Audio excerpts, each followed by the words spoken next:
Well, it's the Virginia governor's race that's getting the most attention, but there is another key contest in Virginia that will be decided on Tuesday. It's the attorney general's race. Now, Democrats across the country put a lot of emphasis on electing attorneys general because that position has a lot of power. Get to enforce the law or not. In Virginia, the attorney general is a guy called Mark Herring. You might remember him because he once called on Ralph Northam, the governor, to resign over wearing blackface. And then it turned out that Mark Herring had also inevitably worn blackface. They're into blackface in the Democratic Party in Virginia. Herring is also known as a guy who wants to take your guns away. He's taken a lot of money from Michael Bloomberg and promised to do everything he can to eliminate the right of law-abiding citizens to defend themselves. We know what needs to happen. Votes and action and laws. Like universal background checks, bans on high-capacity magazines, ban on assault weapons, reinstate the one-gun-a-month law, extreme risk laws. Thank you. We can do this on July 9th. Yes. The time for action is now. So get rid of the police, hike the murder rate, and then prevent you from defending your family. That's the program. Jason Miyares is trying to stop that program. He's running for Attorney General in the Commonwealth of Virginia, and he joins us tonight. Mr. Miyares, thanks so much for coming on. So give us your pitch, if you would. This race matters. We don't pay enough attention to Attorney General races.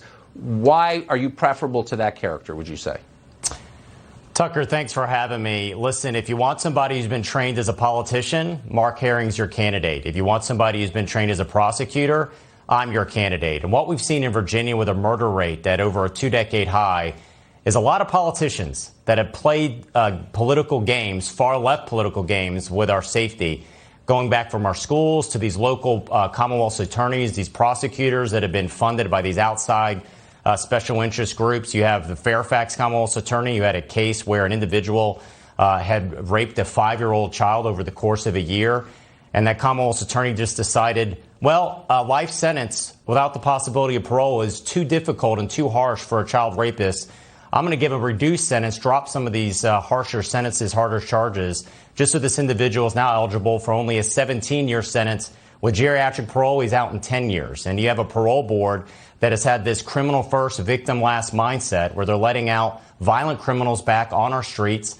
People like David Simpkins, who had 56 prior felony convictions, including 14 prior armed robberies, forcible sodomy, abduction. Tucker, he was supposed to be in prison to the year 2066. They let him out 46 years early. And what did he do with his 56th chance to get his life straight? He committed his 57th felony by walking to a convenience store, putting on a ski mask and holding a gun up to the head of a young clerk. And as the prosecutor in that case noted, he should have never been in a position to harm other Virginians again, but he was, because this far-left parole board let him out, and Mark Herring stood by and did nothing to stop it. And then finally, you just have to see what's happening in Loudoun's, our schools. It's not just the curriculum.